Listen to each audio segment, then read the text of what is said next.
آپ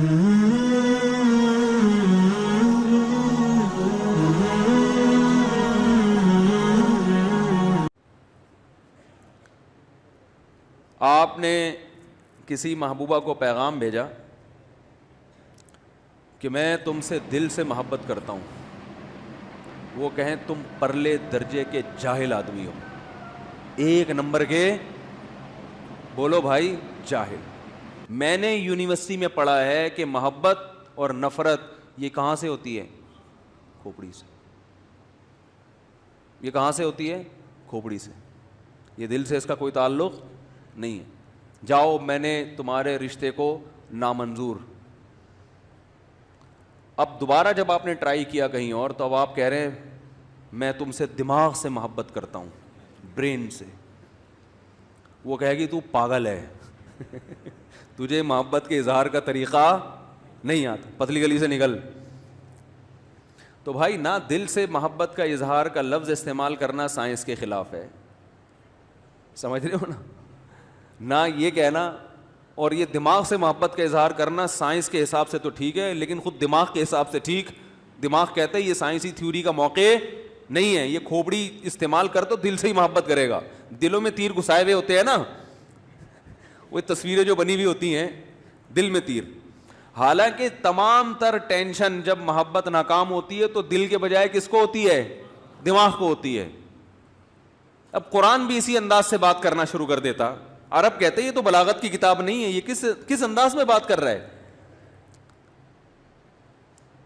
باقی قرآن نے جو دل کی طرف نسبت کی ہے وہ نسبت بھی غلط نہیں ہے، کیونکہ دل کا دماغ سے سب سے زیادہ گہرا رشتہ ہے، اس میں بھی بلاغت چھپی ہوئی ہے۔ کیونکہ جب آپ دماغ سے کسی سے محبت کرتے ہیں تو اس کا پہلا اثر کہاں پڑتا ہے؟ دل پر۔ دل کی دھڑکن تیز ہو جاتی ہے۔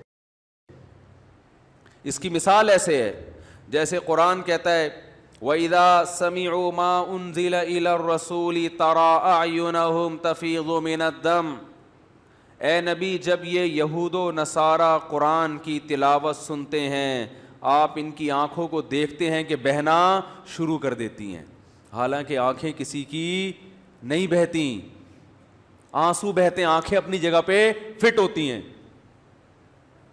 اب اس دور میں کوئی سائنسدان ہوتا جس کو سائنس کا ہیضہ ہو گیا ہوتا، معذرت، سائنسدان ہونا بری چیز نہیں ہے، سائنس کا ہیضہ ہونا کیا ہے کہ جہاں سائنس فٹ نہیں بھی کرنی وہاں کیا کر رہا ہے۔ وہ ایک حکیم صاحب نے مجھے بتایا کہ میرے گھر میں کھانا پکتا ہے تو گھر والے میرے خلاف ہو گئے ہیں، کیونکہ وہ ہر وقت غذاؤں کے بارے میں نا گھر والوں نے کہا چنے کی دال پکے گی تو میں کہتا ہوں، وہ حکیم کہتے ہیں میں کہتا ہوں اس کے ساتھ ماش ملا لو، اس سے بیلنس ہو جائے گا۔ یہ خشک ہوتی ہے، وہ کیا ہوتی ہے؟ ذرا تر ہوتی ہے۔ تو سارا دن وہ کیا کرتے رہتے ہیں غذاؤں میں؟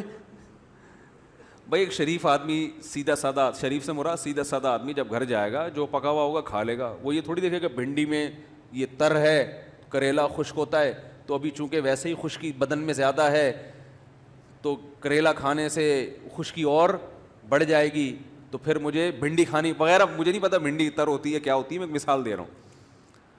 وہ جو پکا ہوگا تمیز سے کھا لے گا، بولے گا کھانے کا مقصد حاصل ہو گیا، طاقت آ گئی، نکل لے گا پتلی گلی سے، ٹھیک ہے نا۔ حکیم صاحب جب گھر میں جائیں گے تو کیا ہوگا؟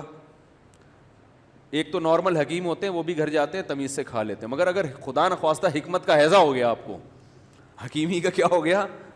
ہیضہ، تو سارا دن بیٹھ کے بیلنس ہی کرتا رہے گا نا۔ میں ایک دفعہ مدرسے میں پیاز، کچا پیاز جو ہے نا اس میں دہی ملائی اور کھا رہا تھا، اس لیے کہ پیاز اور دہی کی چٹنی بڑی مزے کی ہوتی ہے۔ تو حکیم صاحب تھے ہمارے ساتھ، وہ آئے اور کہنے لگے یہ جو پیاز کے ساتھ آپ نے دہی ملایا ہے یہ جوڑ بہترین جوڑ ہے، بالکل صحیح کیا آپ، یہ آپ کو کس نے بتایا؟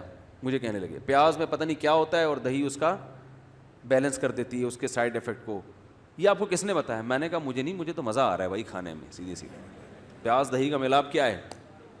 ہٹو بچوں ہے، خاندانی ملاپ۔ ہم جو شربت میں نیمبو ملا کے پیتے ہیں اس لیے تھوڑی کہ وٹامن سی کا تناسب اس میں بڑھ جاتا ہے اور پھر وہ اس سے آپ کی جو امیون سسٹم، جو ہمارا جو دفاعی نظام ہے وہ وٹامن سی سے کیا ہوتا ہے؟ بول لو نا، مضبوط ہوتا ہے نا, وہ بڑا مضبوط ہو جاتا ہے. اب آپ نے کہ جی نیمبو اس میں ڈالا جائے تو وہ سسٹم ٹائٹ ہو جاتا ہے, اور یہ بھائی ہمیں تو مزہ آتا ہے یار لیمو نچوڑ کے شربت میں پینے سے. وہ آپ کی تحقیق ہوگی وٹامن سی, ہم تو وٹامن سی کو کہاں بھیج چکے ہیں بولو بھائی, بھیج دو اس کو, مزہ آ رہا ہے بھائی. تو اسی طرح بات یہ چل رہی تھی کہ آپ نے کسی محبوبہ سے کہہ دیا کہ میرا دل تم پہ عاشق ہے. وہ میڈیکل سائنس کی اسٹوڈنٹ تھی, اس نے کہا تم تو بالکل جاہلوں والی باتیں کر رہے ہو, یہ تو 200 سال پہلے بلکہ 1000 سال پہلے ریسرچ سے ثابت ہو چکا ہے کہ عشق دل سے نہیں بلکہ کہاں ہوتا ہے, دماغ سے ہوتا ہے. تو آپ اس سے کہیں گے بھائی تو رہنے ہی دے, تیرے ساتھ گزارا بولو بھائی نہیں ہے.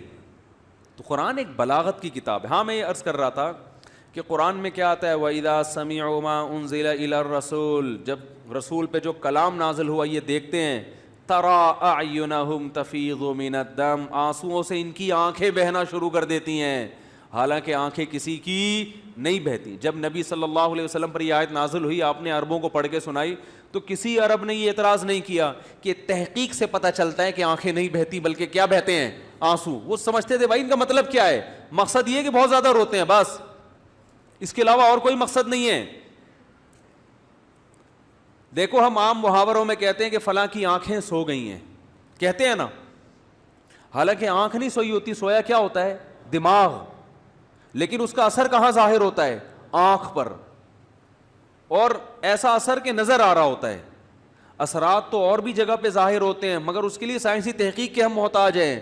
آنکھ پہ جو اثر ظاہر ہوتا ہے وہ فی البدیہی نظر آتا ہے. تو اسی طرح قرآن دل کی طرف نسبت کرتا ہے, اس لیے کہ دماغ میں جب بھی کوئی چیز داخل ہوتی ہے, محبت یا خوف, اس کا فوری اثر کہاں آتا ہے, دل پہ. دل کی دھڑکن تیز ہو جاتی ہے. تو اس لیے ساری دنیا میں جب بھی کسی سے محبت یا خوف کا تذکرہ کیا جاتا ہے, یہاں تک کہ سائنسدان اپنی لیبارٹری سے باہر جب اس بات کا تذکرہ کرے گا تو وہ بھی کس کی طرف نسبت کرے گا, دل کی طرف. الہی